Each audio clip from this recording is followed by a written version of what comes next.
Essa madrugada foi de mais dor, tristeza na cidade de Borborema. Morreram mais 2 vítimas do acidente entre um caminhão e um ônibus. Agora são 13 mortos. Nossa repórter Viviane Barbosa, que está aqui com a gente, vai dar o depoimento dela, foi até a cidade. Acompanhou esse drama das famílias, dos amigos, dos colegas, dos professores e mostra nessa reportagem. Muita dor mesmo.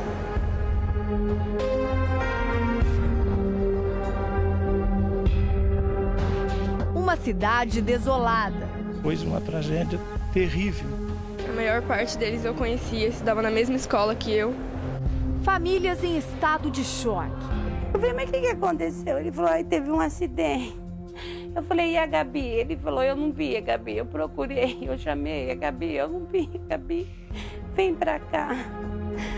Sobreviventes que jamais vão esquecer a noite sombria do dia 27 de outubro de 2014. Vai ser complicadíssimo a gente seguir assim, mas aos poucos a gente vai nos consolando, né? A pequena Borborema, com pouco mais de 14 mil habitantes, interior de São Paulo, teve uma perda irreparável. A rodovia Deputado Leônidas Pacheco Ferreira está em obras e sem nenhuma sinalização. Os veículos trafegavam em sentidos contrários. O motorista da carreta teria perdido o controle da direção e atingiu a lateral do ônibus, que foi arrancado. Após a batida, o caminhão que transportava 27 mil litros de óleo vegetal explodiu e pegou fogo. Em toda a história da cidade, essa foi considerada a pior tragédia. As vítimas eram conhecidas de boa parte da população. Borborema está de luto, as ruas vazias e o comércio de portas fechadas. Nosso coração está muito quebrado. Foi uma parte nossa embora que nós não devia. E não tive coragem nem de ver. É inacreditável, pessoas cheias de vida, que tinham muito pela frente. É irreparável. Sueli e Marcos perderam a filha Gabriela, de 17 anos. Aí ele chegou lá e falou pra mim, Sueli, olha pra mim. É muito duro que eu tô falando pra você, mas a Gabi tá morta. Eu conheci ela pela Bruna. Ai, Gabi. A adolescente nunca tinha ido à capital paulista. A excursão da escola foi a primeira viagem sem os pais. Ela não saía de casa sem me abraçar, sem me beijar. Fala, mãe, fica com Deus. Mãe, eu vou indo, logo eu volto. Gabriela gostava muito de ler. A mãe conta que um dia não tinha dinheiro para comprar livros. A menina decidiu vender o videogame para não ficar sem o hábito da leitura. Ela queria fazer faculdade. A jovem ia terminar o ensino médio no fim do ano e queria prestar vestibular para publicidade, um sonho interrompido. Era uma pessoa divertida, alegre, sempre te cumprimentava, assim, brincava, zoava com você, assim, sabe? Claudete também sofre com a perda da irmã Marisa. Trauma misturado com o sentimento de não conseguir ajudar, infelizmente não tinha o que fazer mais. É uma irmãzona mesmo, uma irmãzona, querida pelos alunos, pelos professores, por todos que conheciam ela, eu acho que todos gostavam dela. Marisa era diretora de uma outra escola. Participou da excursão para acompanhar os filhos de 17 anos que são gêmeos. Os adolescentes sobreviveram. É desolador, né, a situação. É complicado demais. Claudete conta que um dos sobrinhos trocou de poltrona com um amigo. O amigo morreu e ele se salvou. Os irmãos estão muito abalados. Na hora que eles acabaram de trocar de lugar, o ônibus já foi abatido, a colisão. Gustavo é um dos sobreviventes. Ele e a namorada estavam sentados na última poltrona. Por pouco, não foram atingidos. Eu não vi o impacto, não vi o momento do acidente. Eu acordei com ela do meu lado, já naquele cenário de destruição do ônibus. O jovem teve algumas escoriações no rosto. A visão, o braço direito e a coluna foram afetados com o impacto, mas nada grave. Estou usando um colete aqui que é para ajudar a sustentar, para mim conseguir me mexer sozinho. Mas da pancada mesmo eu não faço nem ideia onde eu me machuquei, onde eu fiz isso aqui. Mas emocionalmente ainda está muito fragilizado. Eu sinto que eu tenho uma segunda chance, sabe? Então você tem que repensar um pouco quais são os seus valores, né? O que você vai valorizar mais agora. Kaique também sobreviveu. Ele foi o único que saiu do ônibus sem se machucar, nenhum arranhão pelo corpo. Na verdade, eu estava dormindo no momento do acidente. Eu não lembro de nada. O adolescente conta que durante o passeio, todos estavam alegres, empolgados com a apresentação de música clássica e a visita a um aquário. Tudo era novidade para a turma. Foi maravilhoso, a gente passeou, assim, as professoras estavam tudo felizes, estava todo mundo feliz. E ele perdeu o melhor amigo. O José, ele nunca tinha ido a São Paulo, sabe? Então ele estava encantado com tudo que ele via. Tava todo mundo feliz, foi maravilhoso. E não era para terminar com essa tragédia que aconteceu. O corpo do adolescente foi o último a ser identificado por causa das graves queimaduras. O caixão ficou lacrado. No velório coletivo, a mãe parecia não acreditar no que aconteceu. Eu falei, né, eu não quero que você vá. Ele falou, não, mas eu quero ir e eu vou. Ele era assim, você entendeu? Ele era aventureiro, poético, sabe, essas coisas. Ele gostava de viajar. Ele falou que ele queria conhecer o mundo. Milhares de pessoas foram até o ginásio se despedir. Sempre alegres, sabe? Pessoas, assim, batalhadoras, competentíssimas. Então, vai ser muito difícil sem elas. A história desta professora é surpreendente. Valdirene escapou por pouco. Eram 3 ônibus contratados para a excursão. Ela estava no coletivo que se envolveu no acidente. Mas antes de acontecer a tragédia, ela resolveu mudar de veículo. Na poltrona onde eu sentei tinha um problema no ar-condicionado. Então a professora que estava organizando falou, então muda de ônibus. Estava eu e o meu filho também, e nós dois aí no caso mudamos e fomos para um 3º ônibus. Quando Valdirene chegou em Borborema, recebeu a notícia de que o outro ônibus tinha se envolvido no acidente. Valdirene era prima de uma das professoras que morreu. A Márcia, ela era organizadora do passeio. Por ela ser uma pessoa dinâmica, ela incendiava as pessoas. Então ela vinha e contava desse passeio com um brilho no olho, que você percebia a felicidade dela. Histórias interrompidas de uma forma violenta e precoce. Vai ser muito difícil. A gente está sentindo a mesma dor que a família está sentindo. Se não está sendo fácil para a gente que sobreviveu, imagina para quem perdeu um filho, né? Não fala isso. Tá quebrado, tá cortado, tá dilacerado. Eu não sei nem te falar a palavra, você entende? Olha, isso é uma tragédia sem tamanho, a gente não consegue nem imaginar e por isso até a gente pediu para a nossa repórter, para a Viviane Barbosa, que fez essa cobertura, vir aqui ao estúdio para dividir com você o que ela encontrou na cidade. Porque uma coisa é o registro jornalístico e esse é o nosso trabalho, a gente faz isso. Outra coisa é o que a gente sente, algumas coberturas que mexem com a gente de uma forma assustadora e a gente jamais esquece isso. Eu, por exemplo, jamais esqueço da cobertura do acidente da TAM na região do Jabaquara, na zona sul de São Paulo. Aquilo me marcou para toda a vida. E depois o sofrimento das famílias e o acompanhamento daquele caso. Então daqui a pouco a gente vai conversar com a Viviane sobre isso, vamos falar também sobre a história das 2 pessoas que infelizmente aumentaram a tragédia e o número de mortos desse acidente. A fotógrafa de um jornal que acompanhava a viagem, a Larissa Otassini, e o estudante Leonardo dos Santos. Eu acabei de receber a informação, a gente vai falar mais sobre isso. Estava aprovado para um time de futebol, a gente vai falar um pouquinho sobre a história do Leonardo daqui a pouco. Eles estavam ambos internados no Hospital de Base de Bauru. Antes de conversar com a Viviane, nós vamos conversar por telefone com o prefeito de Borborema, o senhor Virgílio do Amaral Filho. Prefeito, muito obrigado por conversar com Hoje em Dia, num momento que nós sabemos muito bem que é difícil demais para todos os habitantes da cidade e para o senhor que tem aí a missão de comandar a cidade, de fazer com que a cidade enfrente essa situação da forma que for possível, é bastante complicado. Bom dia, obrigado por conversar com a gente ao vivo. Bom dia aos ouvintes. Hoje Borborema está mais um dia triste com o acontecido. Agora foi o Leomar Lucas dos Santos e a Larissa Souza Botacini, que estava hospitalizado na cidade de Bauru, veio a óbito nessa madrugada.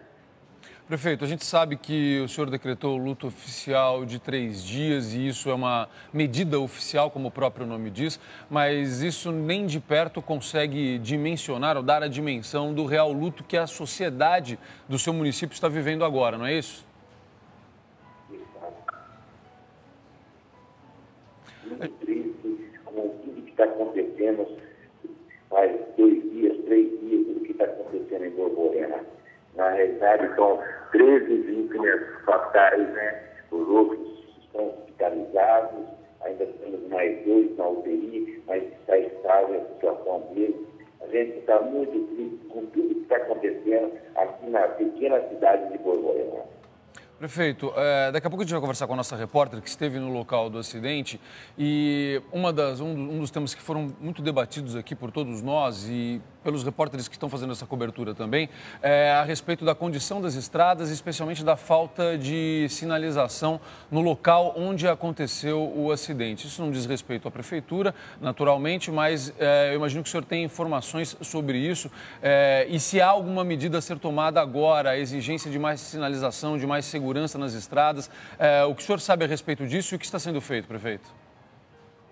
Na realidade, eu não ainda para ficar atento, né, nesse problema das estradas, com tanto que a gente está correndo atrás das famílias, dos pacientes que estão no hospital e esses óbitos que teve aqui no município, a gente ainda não conversou com o delegado, com o pessoal do BR, mas pelo que está passando na televisão que a gente está assistindo, eles estão tomando as providências para ver o que de fato aconteceu.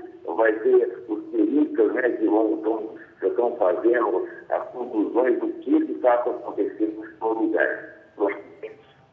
A gente agradece a participação do prefeito Virgílio do Amaral Filho, prefeito do município de Borborema, enfrentando uma situação muito difícil, assim como os outros moradores da cidade. A gente conversa agora com a Viviane Barbosa, que é a nossa repórter. Viviane, obrigado por participar aqui do Hoje em Dia ao Vivo. Além de fazer essa cobertura, que a gente sabe que é muito difícil, as pessoas às vezes não têm nem ideia, porque a gente vai a uma cobertura desse tipo e a maneira como isso mexe com a gente... A gente acaba se envolvendo, demais. Né? Não tem como separar o lado profissional do emocional. A gente não consegue fazer isso. A primeira imagem, assim que eu cheguei, foi o velório.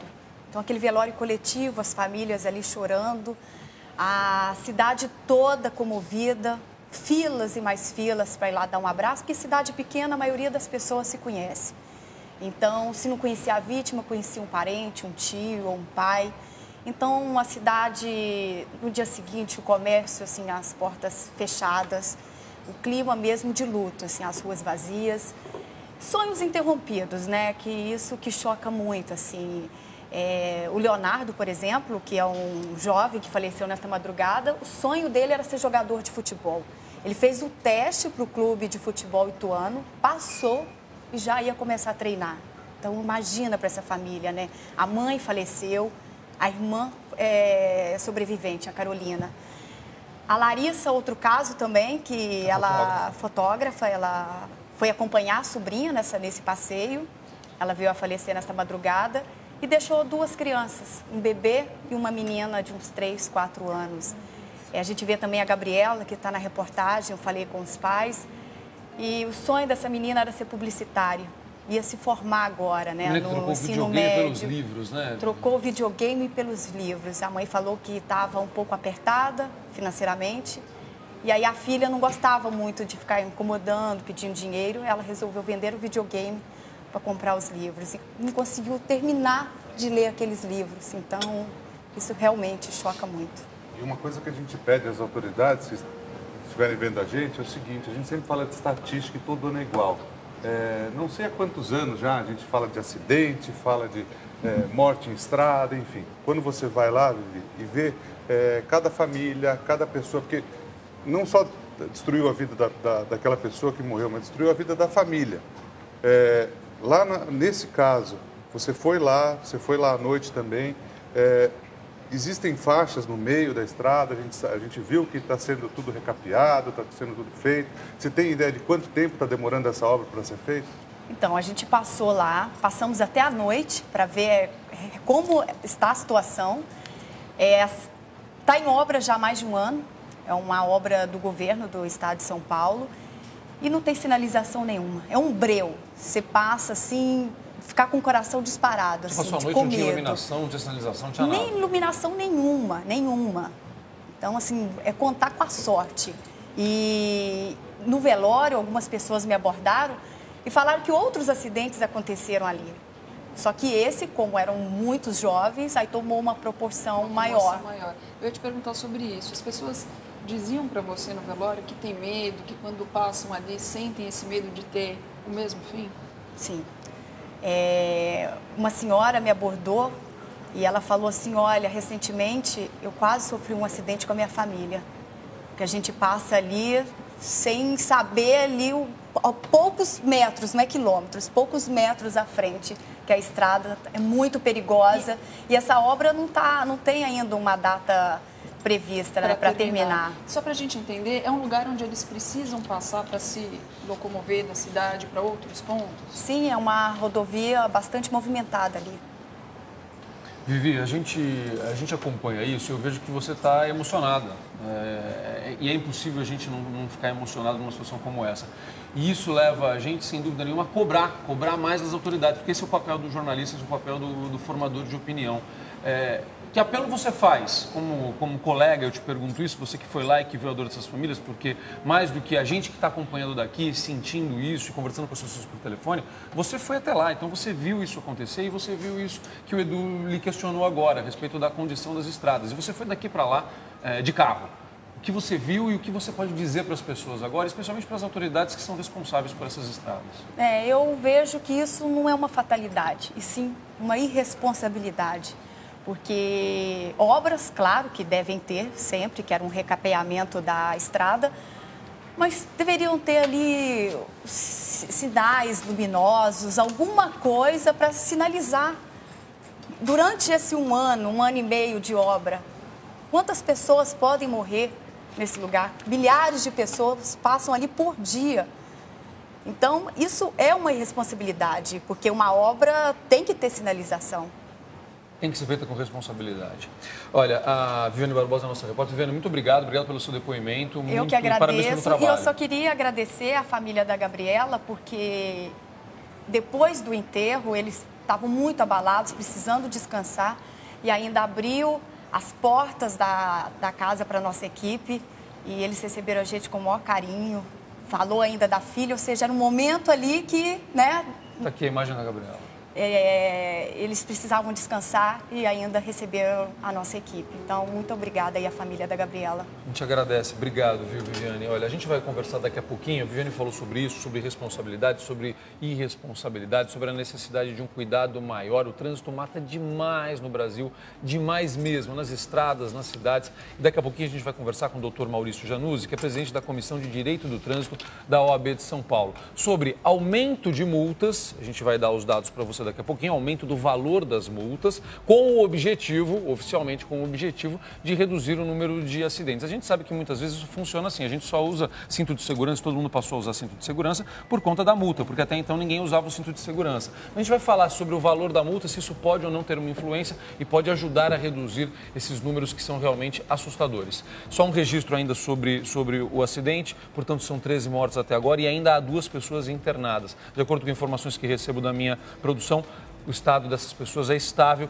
e a gente dá outras informações a respeito destas 2 vítimas que permanecem internadas ainda durante o programa, certo, Edu? Certinho, a gente está falando sobre esse caso, enfim, mas as estradas são ruins em todo o Brasil. Claro. Você vai para os interiores, eu viajo bastante para o interior do norte, no nordeste, na região central, na região sul.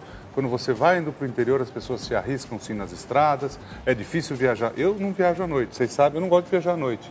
Eu acho um risco, não importa para onde você vá, eu particularmente não gosto. Mas o transporte tem que fazer, então motoristas correm risco sim, tem que chegar em horário, durante o dia não pode, tem que viajar à noite, enfim, isso é no Brasil inteiro. Mas olha, preste atenção, você motorista, a partir do próximo sábado, dia 1º, algumas multas de trânsito vão ter um aumento de 900%. Isso mesmo que você está ouvindo, presta atenção, 900%. Isso é quase 9, 10 vezes o valor do que é hoje. Ou seja, uma multa que custa, olha que absurdo, uma multa que custa hoje R$100, vai para R$900, R$1.000. Vamos ver.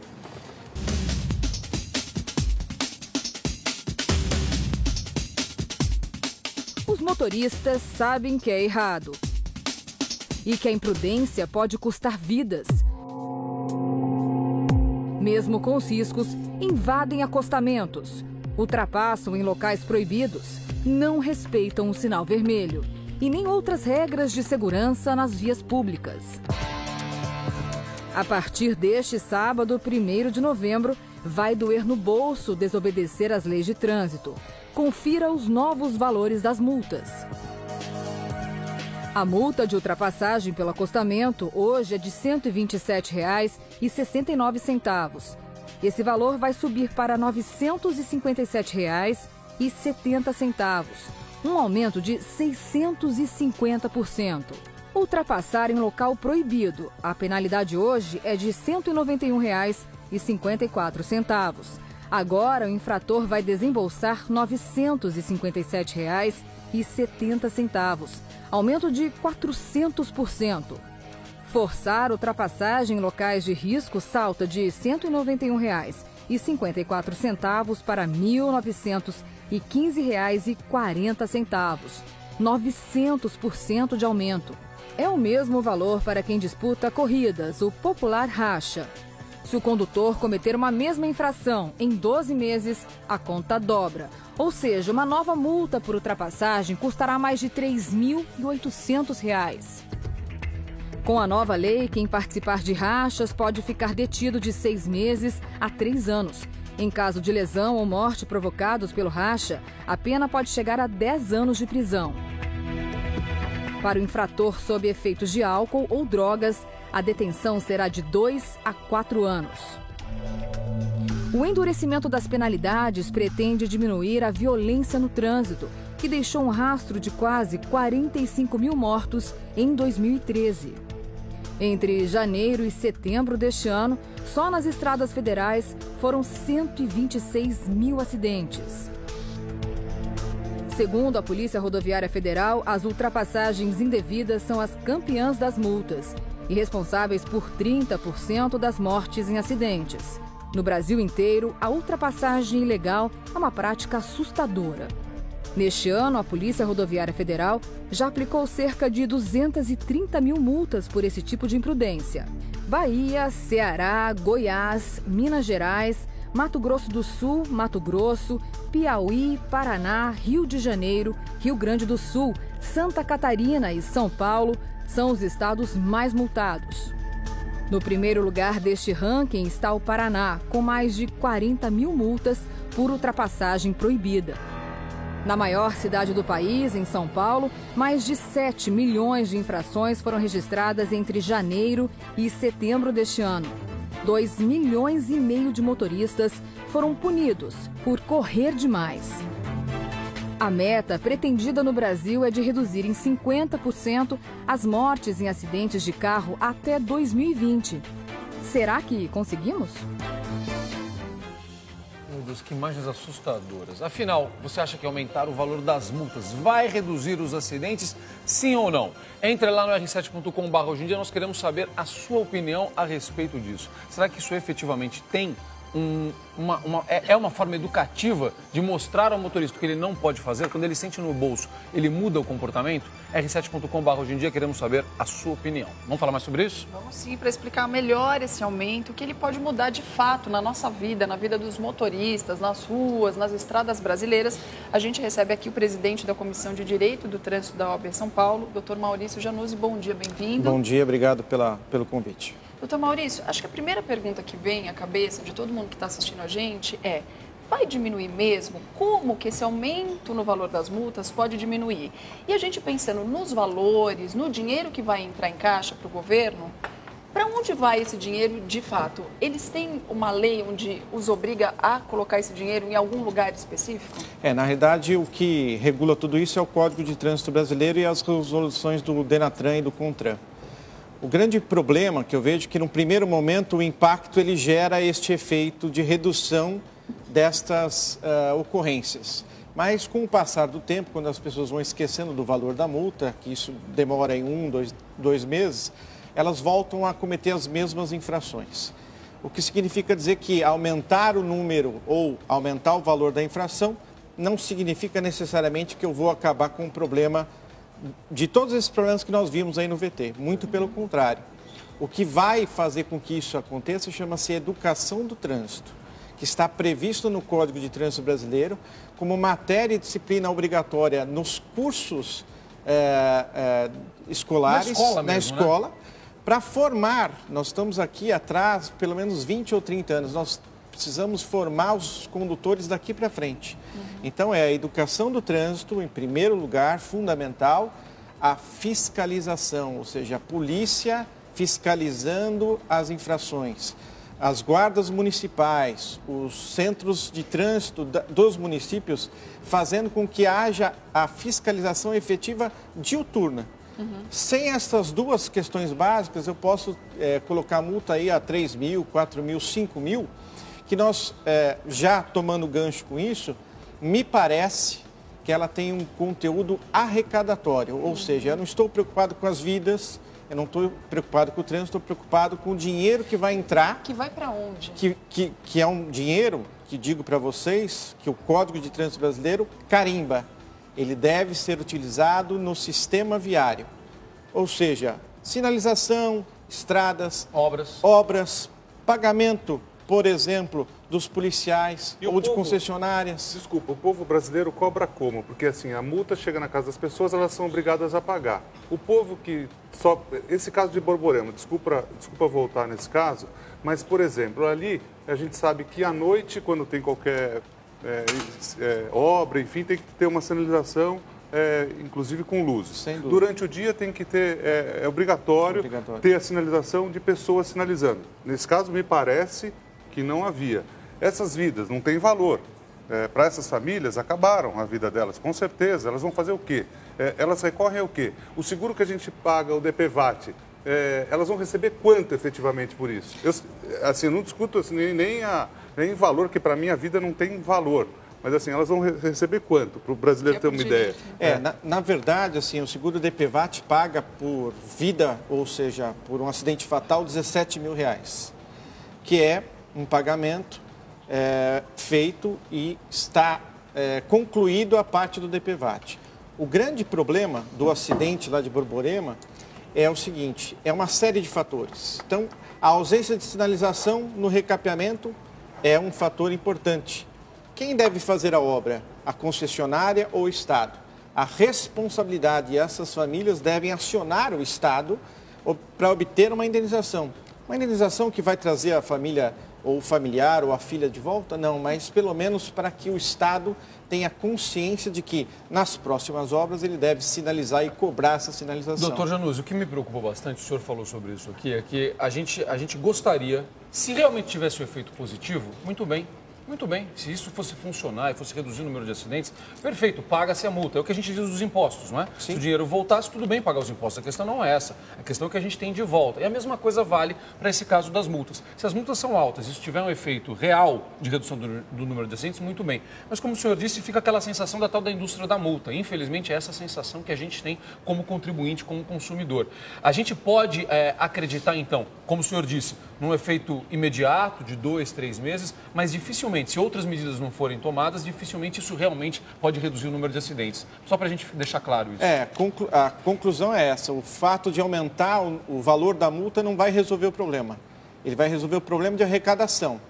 E afirma que o problema é de caixa para quem vai ser o destinatário dessa multa. Ou seja, você tem uma estrada ruim, uma sinalização péssima e ainda paga por isso. E não recebe a contraprestação. Então, enquanto não houver educação e fiscalização, não haverá fatos como esse. Faremos programas e programas com vítimas como essa, infelizmente, se não houver uma alteração da política de trânsito no país. Doutor, eu vou lhe dar um depoimento aqui, Edu, Cris, para vocês também, pessoal aí de casa. Nessa semana, não aconteceu há muito tempo, não. Essa semana, em São Paulo, na fiscalização de trânsito, eu passei por um cruzamento e ele estava no amarelo piscante.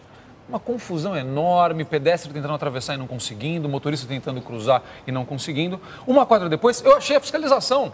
Estava multando quem fazia a volta, mas não estava lá organizando o trânsito. E fica difícil da gente confiar, né, doutor? Com certeza. Na realidade, a Companhia de Engenharia de Tráfego, já que a gente está falando de São Paulo e do município, ela tem a função de fiscalizar e orientar o trânsito.